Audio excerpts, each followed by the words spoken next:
осорхонаи миллии тоҷикистон маконест ки дар баробари ҷамъоварӣ, ҳифз ва нигаҳдории осори пурифтихори миллат, инчунин баҳри муаррифии арзишҳои волои маънавии мардуми тоҷик, ёдгориҳои безавол ва маконҳои таърихии диёрамон саҳми назаррас дорад. зеро ҳамасола наздик ба 100 000 тамошобинон ва сайёҳони хориҷӣ аз ин муассиса дидан намуда, аз таъриху тамаддун, фарҳанги боло ва маконҳои таърихиву сайёҳии тоҷикистон маълумотҳои зарурӣ дастрас менамоянд. ҳаминро ба инобат гирифта мутасаддиёни осорхона толори алоҳидаеро баҳри инъикоси ташаббусҳои байналмилалии тоҷикистон дар самти об ва ҳифзи пиряхҳо сохта ва истифода доданд, ки дар гӯшаи аввал 4 ташаббуси сарвари давлат вобаста ба масоили об бо истифода аз расмҳо ба намоиш гузошта шудааст. чӣ гуна ба ҳамагон маълум аст, ҷумҳурии тоҷикистон бо сиёсати хиратмандона ва дурандешонаи асосгузори сулҳу ваҳдати миллӣ, пешвои миллат, президенти ҷумҳурии тоҷикистон муҳтарам эмомалӣ раҳмон аҳли ҷомеаи ҷаҳониро барои ҳалли мушкилоти марбут ба об ҷалб намудааст. дар экспозитсияи осорхонаи миллии тоҷикистон 4 ташаббуси бевоситаи марбут ба оби ҷониби тоҷикистон бо истифода аз суратҳо дар қисматҳои алоҳида инъикос гардиданд. дар қисмати нахуст мо нахустин ташаббуси ҷумҳурии тоҷикистонро мушоҳида мекунем, ки ин ташаббус бори нахуст 1 октябри соли 1999 ба ҷомеаи ҷаҳонӣ пешниҳод гардидааст. ташаббуси мазкур албатта барои эълон намудани соли 2003 соли байналмилалии оби тоза мебошад ва дар доираи пешниҳоди ин ташаббус он аз ҷониби аксарияти кишварҳои узви маҷмаи умумии созмони милали муттаҳид ҷонибдорӣ ёфта ва ин дар амал татбиқ карда шуд. дар қисмати навбатӣ бо истифода аз расмҳо паҳлӯҳои гуногуни соҳаи оби кишвар мушоҳида карда мешавад. чӣ гуна ба ҳамагон маълум аст, ҷумҳурии тоҷикистон кишвари обӣ буда, дар ҳудуди имрӯзаи тоҷикистон 1300 кӯл, 1000 дарёҳои хурду бузург ва дигар сарчашмаҳои обӣ маҳфуз мебошанд. ва дар ин қисмат албатта бо истифода аз расмҳо, обанборҳо, кӯлҳо ва дарёҳои ҷумҳурии тоҷикистон мушоҳида карда мешаванд, ки инҳо манбаи асосии оби минтақа мебошанд. дар ин қисмат албатта бо истифода аз маводҳои пешниҳодгарида бо забонҳои тоҷикӣ, русӣ ва англисӣ меҳмонон имкон доранд вобаста ба ташаббуси нахустини ҷумҳурии тоҷикистон маълумоти бештар барои худ касб намоянд. дар ин экспозитсия дар баробари расмҳо аз сарчашмаҳои обии ҷумҳурии тоҷикистон инчунин мусаввараҳое ба намоиш гузошта шуданд, ки дар он обҳои мусаффо ва чашмаву рудҳои зулолу шифобахши кишвар инъикос ёфтааст. дар ин асар рассом Волоницкий яке аз сарчашмаҳои оби ҷумҳурии тоҷикистонро бо номи Искандаркӯл инъикос намудааст. инҷо ба тамошобин муаллиф тавонистааст ба воситаи инъикос намудани кӯҳҳои баланд ва барфпӯш, ҳамчунин оби захирагардида ва соҳили онро инъикос намуда бошад. аз тасвири рассом бармеояд, ки он қисмати шоми ин диёри тоҷикистонро тасвир кардааст, зеро инҷо бештар рангҳои торик истифода шудааст ва он шомгоҳони Искандаркӯл мебошад. ҳамчунин инсонҳо тасвир гардиданд, ки ин албатта як далолати он аст, ки инсон ҳамеша бо об наздикӣ дорад ва як сарчашмаи асосии зиндагонии инсоният ин маҳз об аст, ки дар ин ҷо рассом тавонистааст пайвандии миёни обу диёр ва ҳамчунин кӯҳҳову инсонҳоро бо ҳам тавъам тасвир намуда бошад. дар қисмати дигари гӯша бошад, рассом тавассути асари эҷод намудаи хеш диққати тамошобинро ба манзараи яке аз сарчашмаҳои дигари обии мамлакатамон Сирдарё, ки дар қисмати шимолии Тоҷикистон ҷойгир аст, ҷалб менамояд. дар ин асар аз ҷониби рассом Талдикин як соҳили ин қисмати дарё инъикос гардидааст, ки аз ду ҷониби он албатта саҳнаҳои мухталиф мушоҳида карда мешавад. аз ҷумла дар қисмати рост инҷо бино иншоотҳое мушоҳида карда мешаванд, ки аз раванди кор дар он ҷо барои маълумот гирифтан имкон аст. аммо дар қисмати пеш бошад рассом тавонистааст мардуми минтақаро тасвир намояд. ҷолибияти асар дар он аст ки он ҳамчун сарчашмаи об инъикос гардидааст, аммо дар баробари он яъне ки вобастагии мардум аз об мушоҳида карда мешавад ки мардум ҳамагӣ бо сару либоси миллӣ ва як фазои хушҳолӣ инъикос гардиданд. дар умум инҷо рассон тавонистааст бо истифода аз рангҳои табиӣ як ҷузъи ҳаёти мардуми минтақаро эҳсос ё худ тасвир намояд ки он дар маҷмӯъ барои инъикос намудани муҳимияти об барои аҳолии минтақа хеле як асари назаррас ва муҳим маҳсуб ёфта барои инъикос намудани ҷумҳурии Тоҷикистон ҳамчун як сарчашмаи об албатта нақши муассир дорад.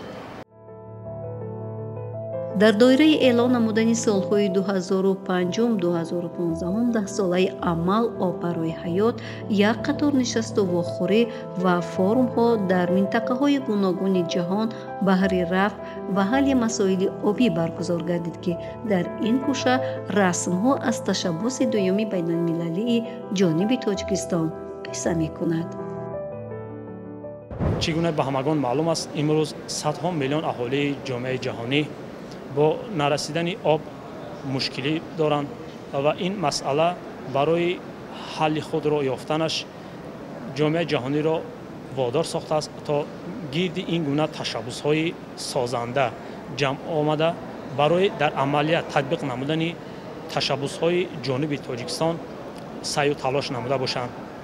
дар ин ҷо дар доираи ин эълондошти даҳсолаи навбатии ташаббуси ҷониби Тоҷикистон албатта нишастҳои мухталифе баргузор гардиданд ки бо истифода аз расмҳо аз ин нишастҳо дар ин ҷо расмҳо пешниҳоди тамошобинони дохилӣ ва хориҷии осорхонаи миллӣ гардонда шудааст ва тамошобинон имкон доранд то дарк намоянд ки барои ҳалли масъалаҳои мубрами ҷомеаи ҷаҳонӣ аз ҷумла вобаста ба об шахсони масъул ё худ ҷонибҳои дахлдор кишварҳо созмонҳои минтақавӣ ва байналмилалӣ чӣ корҳоеро ба анҷом мерасонанд. ба воситаи инъикос намудани ташаббусҳои байналмилалии ҷумҳурии Тоҷикистон дар осорхонаи миллии Тоҷикистон албатта ҳадаф ин аст ки маҳз ба воситаи пешниҳод намудани расмҳо ва матнҳои зарурӣ вобаста ба ин ташаббусҳо қишрҳои гуногуни тамошобинони осорхонаи миллӣ дарк намоянд ки ин ташаббусҳо чӣ ҳадафу маром доранд ва ба кадом хотир инҳо дар сатҳи байналмилалӣ пешниҳод ва пазироӣ шуданд ва дар раванди татбиқ намудани онҳо чӣ корҳое ба анҷом расонида мешаванд ва инсоният ба кадом дастовардҳо ноил мегарданд. ва ин расмҳо албатта ҳар як тамошобинро водор ба андеша менамояд ва ҳамчунин вақте тамошобинон аз ин матнҳо ва суратҳо дидан ва мутолиа менамоянд онҳо дарк менамоянд ки имрӯз воқеан норасоии об як масъалаи мубрами ҷомеаи ҷаҳонӣ будааст ва барои ҳалли он на танҳо ҳукуматҳо кишварҳо ва созмонҳо масъул ҳастанд балки ҳар як ҷузъи ҷомеаи Тоҷикистон ва ҷомеаи ҷаҳонӣ муваззаф аст то дар рафт ва яъне ки бартараф намудани ин мушкилотҳо сами худро гузошта бошад. расмҳои дигари дар идомаи гӯша буда бозгӯ аз ташаббуси сеюми байналмилалии Тоҷикистон эълон намудани соли 2013 ҳамчун соли байналмилалии ҳамкорӣ дар соҳаи об ва чорабиниҳои сатҳи баланд баҳри ҳалли мушкилоти обӣ маълумот медиҳад. ташаббуси сеюмини ҷумҳурии Тоҷикистон вобаста ба масъалаи об ҳанӯз моҳи марти соли 2009 аз ҷониби президенти ҷумҳурии Тоҷикистон муҳтарам Эмомалӣ Раҳмон дар форуми панҷуми ҷаҳонии об ки дар шаҳри Истанбули ҷумҳурии Туркия баргузор гардида буд садо додааст. ин ташаббуси ҷониби Тоҷикистон низ хушбахтона аз ҷониби аксарияти кишварҳои ҷомеаи ҷаҳонӣ дастгирӣ ёфта он аз ҷониби ниҳоди созмони Милали Муттаҳид қабул гардид. бояд зикр намуд ки ҳамчунин 48 кишвари дигар низ ҳаммуаллифи ин қадномаи зикр гардида мебошад. дар доираи ин ташаббуси навбатии ҷумҳурии Тоҷикистон албатта чорабиниҳои хеле сатҳи баланд дар минтақаҳои гуногуни ҷаҳон ташкил ва баргузор гардидааст. аз ҷумла моҳи марти соли 2013 дар шаҳри Душанбе як чорабинӣ ё худ аниқтараш конфронси сатҳи баланд вобаста ба ҳамкорӣ дар соҳаи об ташкил ва баргузор гардид. дар ин чорабинӣ бо нуфузи байналмилалӣ намояндагони 70 кишвари ҷаҳон бо шумораи 900 нафар иштирок карданд. дар ин чорабинӣ вобаста ба роҳҳои ҳалли ин мушкилот ва ҳамчунин густариши ҳамкориҳо дар соҳаи об миёни кишварҳои ҷомеаи ҷаҳонӣ фикру андеша баён карда, дар ин чорабиниҳо дигар пешниҳодҳо низ пешниҳод гардиданд. дар умум ба воситаи расмҳо инъикос намудани ин ташаббуси ҷониби Тоҷикистон низ барои ҳар як тамошобин ҷиҳати мусбат дошта, онҳоро албатта водор месозад то вобаста ба ҳалли мушкилоти ҷомеаи ҷаҳонӣ аз ҷумла тағйирёбии иқлим, густариши ҳамкориҳо дар соҳаи об ва дигар бахшҳои ин самт андешаи мусбат дошта бошанд. ба воситаи ин гуна гӯшаҳо албатта тамошобинони хориҷӣ вобаста ба ташаббусҳои байналмилалии ҷумҳурии Тоҷикистон маълумот гирифта, ба онҳо албатта ин имкон медиҳад то дарк намоянд ки ҷумҳурии Тоҷикистон новаста аз мавқеи яъне ки имрӯзаш имкон доштааст то дар ҳалли масъалаҳои ҷомеаи ҷаҳонӣ саҳми назаррас гузошта барои бартараф намудани мушкилоти аҳолии ҷомеаи ҷаҳон тадбирҳо ё худ ташаббусҳое пешниҳод намоянд ки барои рушди паҳлӯҳои гуногуни ҳаёти мардуми ҷомеаи ҷаҳонӣ нақши муассир доранд. ин боиси ифтихор аст ки осорхонаи миллии Тоҷикистон дар самти муаррифӣ намудани на танҳо таъриху фарҳанги миллати тоҷик, балки дастовардҳои замони истиқлол, махсусан ташаббусҳои байналмилалии ҷумҳурии Тоҷикистон нақши муассир дорад.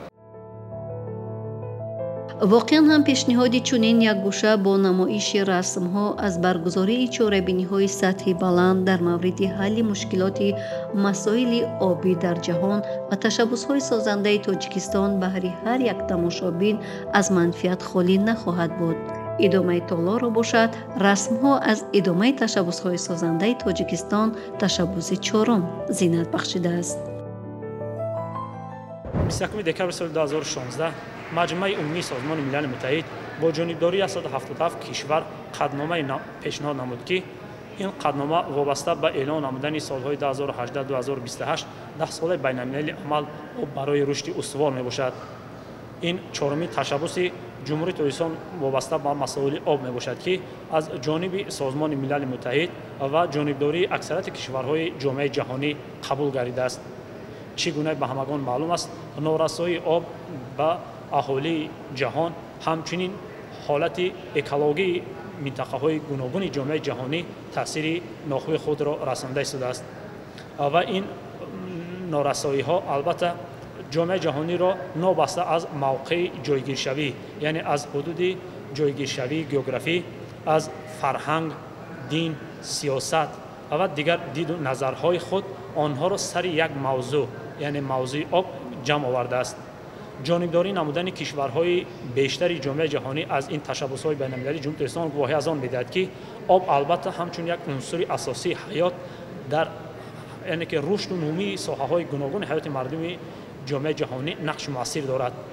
имрӯз об ҳамчун унсури асосии ҳаёт зери таъсири тағйирёбии иқлим, васеъшавии шаҳрҳои бузург ва ҳамчунин афзоиши босуръати аҳолӣ қарор гирифтааст.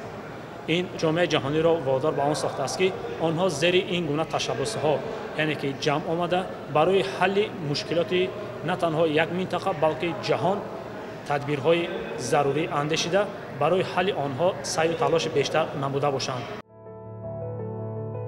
қисмати алоҳидае ки толори пиряхҳо номгузорӣ шудааст хеле ҳам ҷолиби диққат буда ҳар тамошобине ки вориди он мегардад бевосита хешро миёни пиряхҳо эҳсос менамояд, зеро фазо ва сару садое ки он ҷо фароҳам оварда шудааст як фазову макони воқеии пиряхҳоро мемонад. дар ин толор ки аз ҷиҳати масоҳат қобили қабул аст, як фазои воқеии пиряхҳои ҳудуди имрӯзаи Тоҷикистон инъикос гардидааст. ҳар як тамошобине ки ба ин толор ворид мешавад худро албатта миёни пиряхҳо эҳсос карда барои дарки таъсири асосии пирях ба ҳаёти мардуми на танҳо тоҷик, балки ҷомеаи ҷаҳонӣ маълумоти зарурӣ гирифта метавонад. дар ин толор албатта бузургтарин пиряхи Тоҷикистон, пиряхи Феченко дар қисмати рост тасвир гардидааст. чӣ гуна ба ҳамагон маълум аст, ин пирях на танҳо бузургтарин пирях дар Тоҷикистон, балки дар ҷаҳон мебошад, ки дар қисмати хушкӣ қарор гирифтааст. ин пирях 156 километри квадратӣ масоҳа дошта, дарозиаш 77 километр, паҳнояш аз 1,5 то 3 километр ва ғафсияш аз 700 то 1000 метро дар бар мегирад. ин пирях мебошад, ки дар таъмини оби минтақа нақши муассир дорад. ҳудуди имрӯзаи Тоҷикистон аз ҷиҳати пиряхҳо низ бой буда, дар Тоҷикистон 14 000 пирях ба қайд гирифта шуда будааст, ки дар даҳсолаҳои охир 1000 адади онҳо об гардида аз байн рафтаанд. маҳз обшавии пиряхҳо яке аз омилҳои асосии пешниҳоди ҷумҳурии Тоҷикистон барои эълон намудани соли 2025 соли байналмилалии ҳифзи пиряхҳо мебошад. дар ҷумҳурии Тоҷикистон, ки пирях бо шумораи хеле зиёд мавҷуд аст, инҳо сарчашмаҳои асосии обҳои минтақа дониста мешаванд. зеро ҷумҳурии Тоҷикистон кишваре мебошад, ки кишвари обӣ буда 60% обҳои Осиёи марказӣ аз Тоҷикистон сарчашма мегиранд ва ҳудуди умумии пиряхҳои ҷумҳурии Тоҷикистон ин албатта 8500 километр квадратӣ буда, он 6% ҳудуди имрӯзаи Тоҷикистонро дар бар мегирад. дар қисмати марказҷои Толор бошад, як қисмати Антарктида тасвир гардидааст. нақши олимони тоҷик дар омӯзиши ин минтақаи ҷаҳон низ хеле муҳим мебошад. зеро бори нахуст дар замони истиқлол яке аз олимони тоҷик Абдулҳамид Қаюмов соли 2009 ба ин минтақа дар доираи экспедитсияи байналмилалӣ сафар карда, дар омӯзиши ин минтақаи ҷаҳон низ нақши худро гузоштааст. яъне нақши ҷониби Тоҷикистон дар омӯзиш, ҳифз ва масъалагузорӣ кардани на танҳо пиряхҳои ҳудуди имрӯзаи Тоҷикистон, балки дигар минтақаҳои ҷаҳон низ хеле муҳим мебошад. дар умум дар қисмати дигари Толор бошад, дигар минтақаҳо аз ҷумла пиряхҳои ҳудуди имрӯзаи Тоҷикистон ба таври бадеӣ инъикос гардиданд. тамошобине, ки ба қисмати марказҷой таваҷҷӯҳ мекунад, албатта дарк менамояд, ки дар миёни обҳои ҷорӣ қисматҳои ҳаҷман хурди пиряхҳо мушоҳида мегарданд. ин ифодагари он аст, ки тағйирёбии иқлим ба обшавии пиряхҳо таъсир расонида, албатта пиряхҳо қисман ҷудо шуда ба рудхонаҳо ва дарёҳо ҷорӣ ва баъдан ба поён обҳо мераванд. яъне инҷо таъсири тағйирёбии иқлим ба обшавии пиряхҳо мушоҳида карда мешаванд. ҳамчунин баҳри инъикос намудани заҳмату талоши мутахассисон барои омӯзиши пиряхҳо ва масъалагузорӣ намудани онҳо, дар қисмати дигари Толор фазои як ҳолати яъне ки арзи ҳастӣ кардани олимон, мутахассисон дар ин минтақаҳои барфпӯш, минтақаҳои сард маҳсуб меёбад. дар ин қисмати Толор лавозимотҳои ба маърази тамошо бароварда шуданд, ки ҳар як тамошобинро водор ба андеша кардан мекунад, зеро инҷо ашёҳое ҳастанд, ки дар раванди омӯзиши пиряхҳо дар минтақаҳои баландкӯҳ мавриди истифода қарор мегиранд. аз қабили гази истифодашаванда, лавозимотҳое ки барои истеъмоли хӯрок, барои шабро рӯз кардан, ҳамчунин дигар ашёҳое ки барои фатҳ кардани минтақаҳои баландкӯҳ мавриди истифода қарор мегиранд, онҳо ҳамагӣ бо тариқи айёнӣ пешниҳоди тамошобинон гардонда шудааст. дар умум ҳар як тамошобине, ки аз ин толори пиряхҳо ва дар маҷмӯъ аз толори ташаббусҳои байналмилалии ҷумҳурии Тоҷикистон дар осорхонаи миллӣ дидан мекунанд, онҳо албатта барои дарк кардан ва андеша кардан вобаста ба ҳадафу маромҳои ин ташаббусҳои байналмилалии ҷумҳурии Тоҷикистон барои ҳалли мушкилоти об ва иқлим андеша карда, дар ҳаёти худ сайю талош хоҳанд намуд, то дар амалӣ намудан ва татбиқ намудани ин ташаббусҳо саҳми назараси худро гузошта бошанд. имрӯз баъд аз ифтитоҳ гардидани ин толор дар осорхонаи миллии Тоҷикистон шумораи зиёди тамошобинони дохилӣ ва хориҷӣ, аз ҷумла сайёҳоне, ки аз ин толор мушоҳида мекунанд, онҳо вобаста ба саҳми назараси جمهوری تاجیکستان و تشبس‌های بین‌المللی این کشور برای حل مشکلات جامعه جهانی معلومات ضروری برای خود کسب کرده. البته این باز هم باعث بلند برداشتن آبروی اعتبار جمهوری تاجیکستان در مقیاس جهانی میباشد. واقعا هم هر تماشابین را دیدن نمودن از این دو تالار احساس خودشناسی و خودآگاهی در ضمیرشان جوش زده، افتخار از وطن بهشت آسا، موضع‌های تاریخی و مکان‌های سیاحی و تشبس‌های سازنده سرور دولت که بهر حل و فصل مسائل جهانی، حیات و نکو احوالی صدها میلیون ساکنان زمین روانه گردیده است بالا میگیرد. واقعا هم تأسیس چنین گوشه و تالارها در آثارخانه‌های کشور که همه روزه تماشابینان خارجی از آن دیدن می‌نمایند، بهر باز هم بیشتر معرفی نمودن تاجیکستان عزیزمان از منفعت خالی نخواهد بود.